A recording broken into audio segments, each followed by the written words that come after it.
Movie theaters at the edge of collapse. How bad is it? Well, Netflix is defeating movie theaters in total revenue. Not streaming, not all streaming companies out there, just Netflix. Netflix owning the theaters, and it gets far worse when you dive into the numbers. Nobody wants to talk about theaters at the edge of collapse. The mainstream doesn't, but we will because we believe in explaining entertainment and keeping you ahead of that culture curve. Hello, folks. Welcome back. Happy to have each and every one of you out there. We also have LW Ghost here with us to go through a story that is both depressing and elating at the same time. Mr. Ghost, welcome back. Thank you. And yeah, it's the best of times, the worst of times for the movie business. I believe I've heard that somewhere. I don't know. Is that a new phrase you've coined? I don't think so. Tale of Two Cities, actually. Which, by the way, folks, if you're Disney fans out there, that's what Oliver and Company was based upon. So go read that, and Yes. you might get a better story. But yeah, this depends on which angle you're coming from. If you are pro Netflix, well, this is a great story. If you love the theaters and the theater experience of going to the cinema with your family or your friends and having a communal kind of experience watching the movies, well, not good for the big screens or silver screens. In fact, I would say it's horrifically bad. But let's start reading it. This by John Trent out of thatparkplace.com. If you don't have it bookmarked yet, well, you should. Global box office grosses across all studios in 2023 performs worse than Netflix's estimated 2023 revenues. Here's the story. Estimates for global box office grosses across all major studios, including the Walt Disney Company, Universal, Paramount, and others, were worse than just Netflix's 2023 revenues. Just Netflix. By the way, folks, that also does not include the fact that when Disney, Universal, and Paramount put their pictures onto the big screen, silver screen, they get a percentage back after the theaters get their cut. So those studios didn't even come close. Box office analytics company Gower Street Analytics recently shared their estimates for the global box office to be $33.9 billion as of December 31st, 2023. The analytics firm details that the plurality of box office grosses comes from the Asia-Pacific region, with the Chinese box office dominating that region. Specifically, China brought in 23% of all box office revenue worldwide. So, how does this actually play out? Because recently, Lou, you and I were talking about this one-to-one comparison, and so we were trying to estimate what the global box office was for 2023. We came up with about 20. Turns out that it's about 26 if you remove China from the mix. And we'll scroll down here and show you that China was 23% of the total global box office. We're going to talk about that in a moment because it's really, really important. Yes. But before we do, Mr. Ghost, what do you think about the idea that just Netflix alone is beating the box office, and is this sustainable long term, or is this the end of theaters if we don't do something drastic fast? Well, first of all, if I'm home watching Netflix, I'm not out at the movies. There are only so many hours in the day. Right, So these are direct competitors to some degree, exactly. to a large degree. My basic axiom about what all entertainment, whether it's books or magazines or movies or TV shows or anything, is we sell attention span. We sell eyes and ears and minds paying attention to something.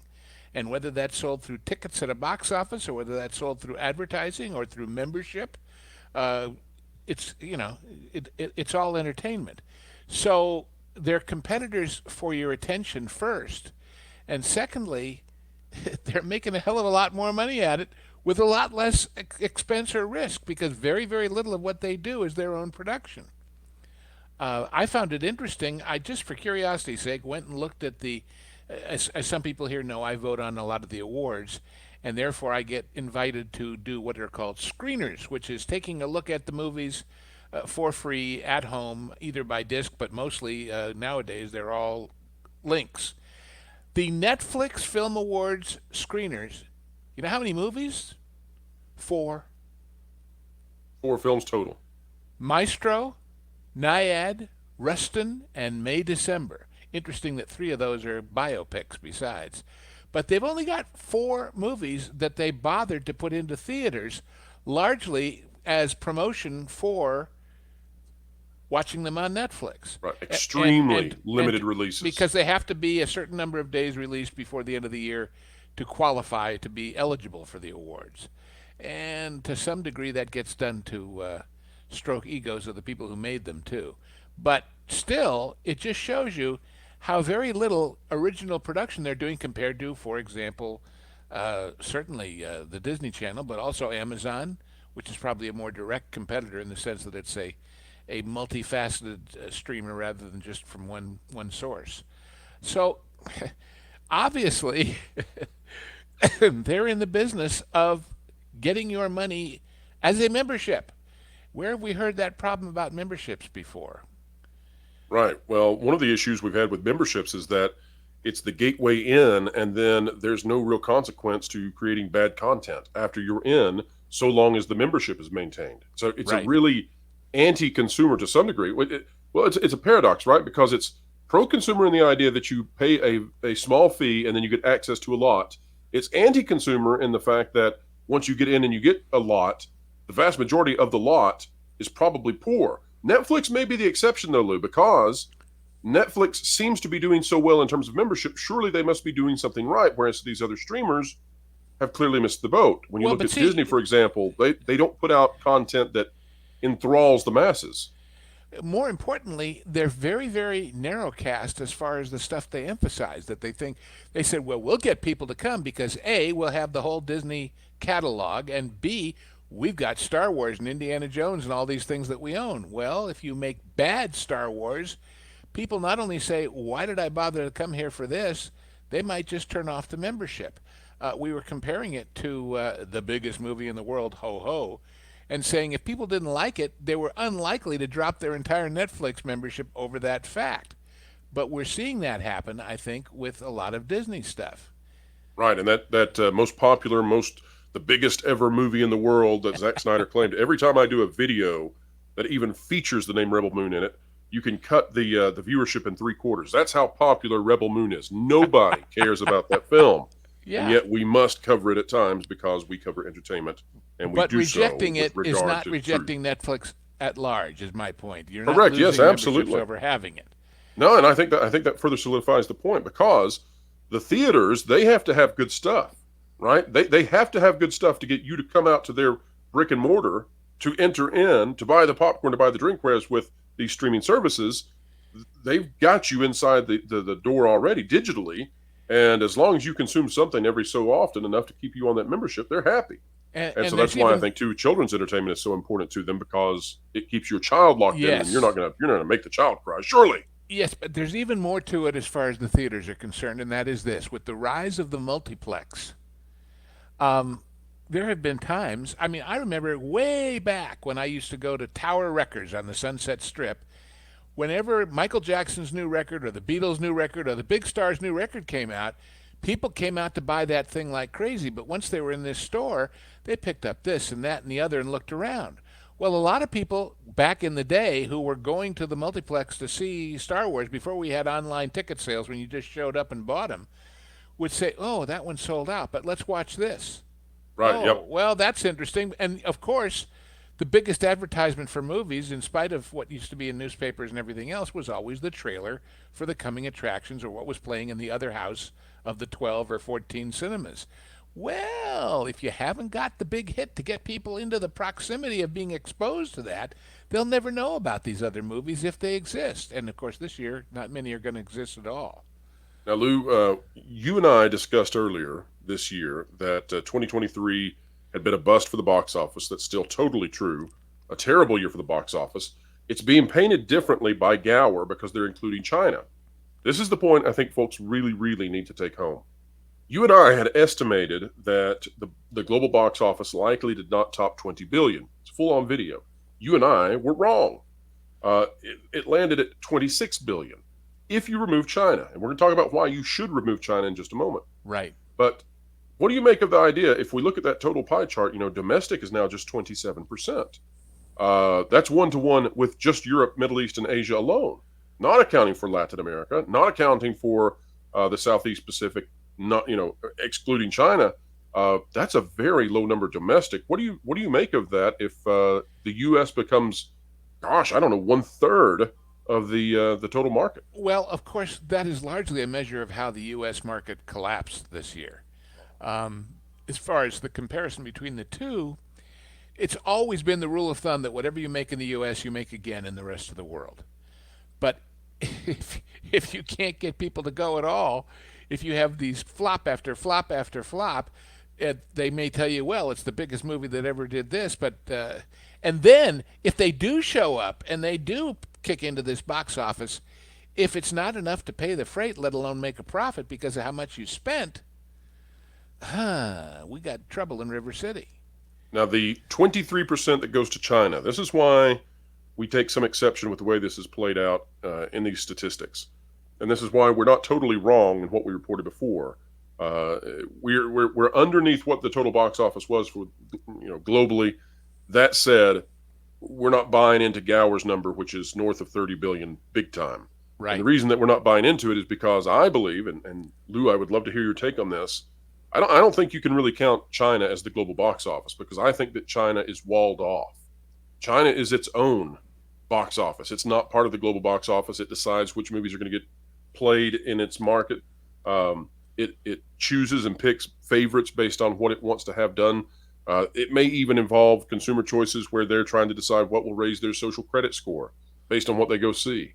The whole thing is rigged. And so I really don't like including China when the whole thing is rigged for their stuff. And I'll give you one, I want to get your take. One example I'll say is look at Godzilla -1 in the US, right? Yeah.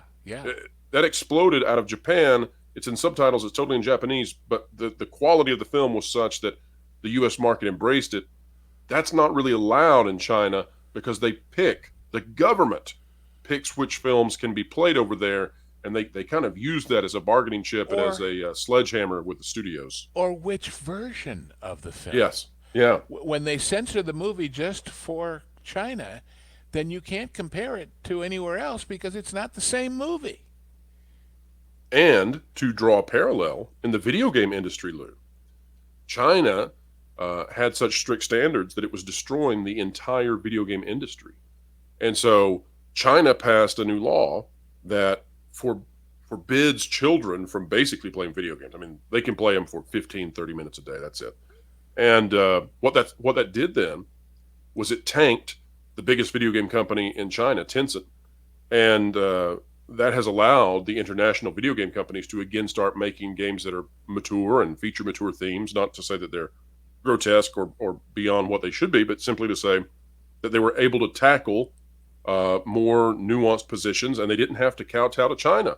And so that redeemed the video game industry. We've seen a resurgence. In a way, hopefully the same is true in movies. But in a way, movies or the video games, it's a microcosm of the mistaken estimate of the Chinese market that everybody made in every area. When the Chinese said, well, we're going to have kind of a quasi-capitalist communist thing where we're going to loosen up some of the rules and you can sell your widgets here where you never could before. Everybody said, oh my God, how many billion people can suddenly buy my toys, my movies, my refrigerators, my whatever?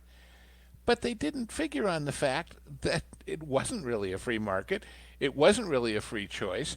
And on top of that, the Chinese economy is going to hell in a handbasket because they're having massive unemployment.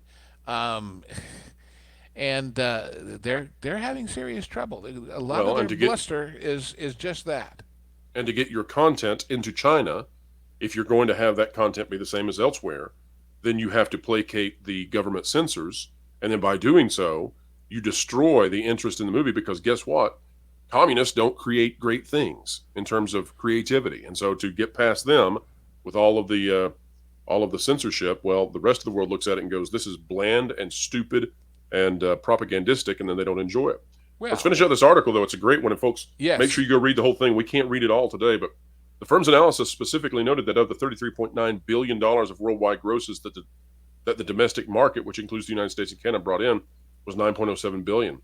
Next, China brought in an estimated $7.71 billion. All other international markets combined delivered an estimated $17.17 billion.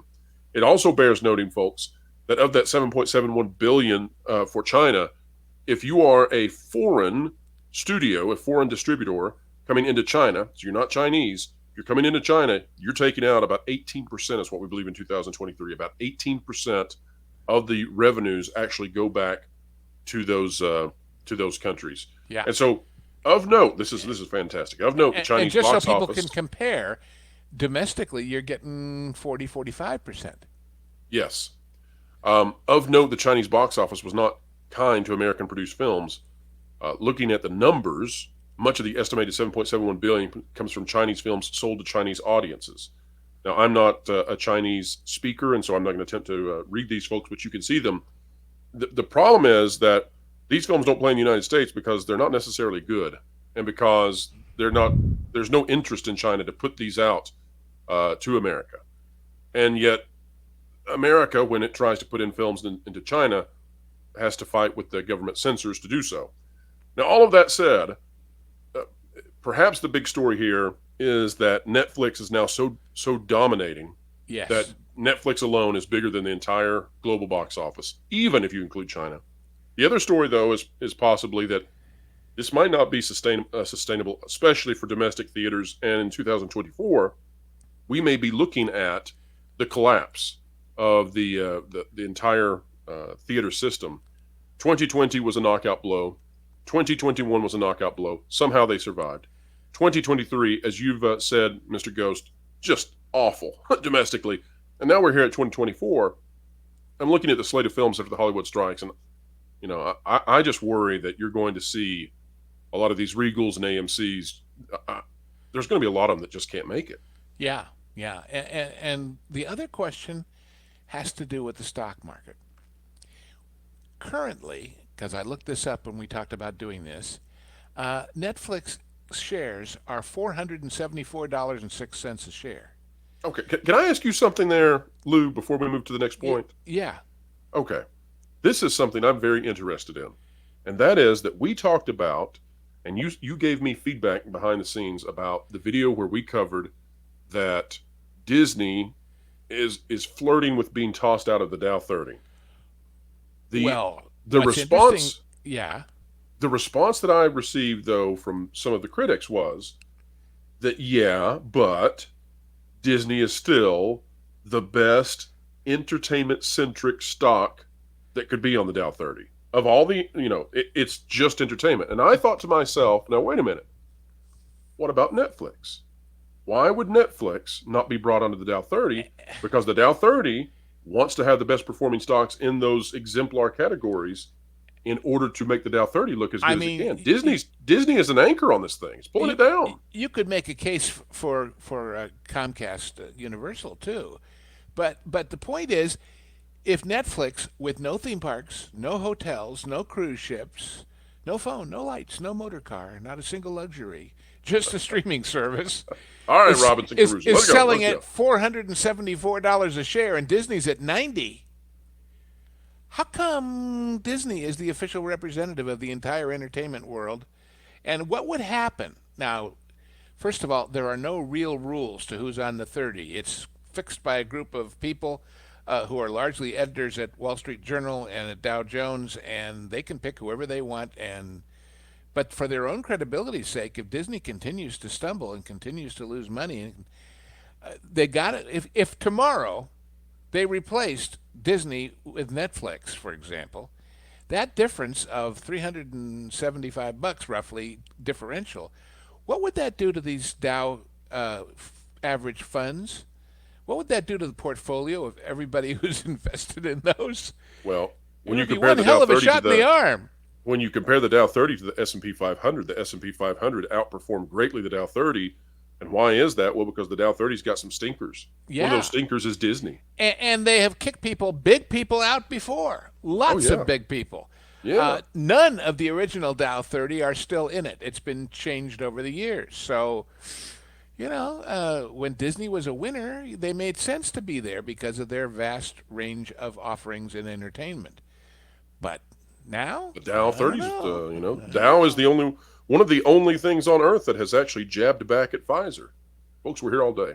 Um, uh, Lou, Try- to wrap this up, Yes. is this good or bad for entertainment, and is it good or bad for the consumer? The Well, rise of the other streamers can't make money, but Netflix sure can. What's your overall take on this? it's good for the consumer in the sense that you have a huge variety of things, pay one price, get it all. It's apparently good for the people who license their stuff to Netflix, which included Disney until very recently when Disney Plus came along, where they were making millions, hundreds of millions of dollars in licensing their movies that way. So it's good for everybody who wants a broader range of entertainment.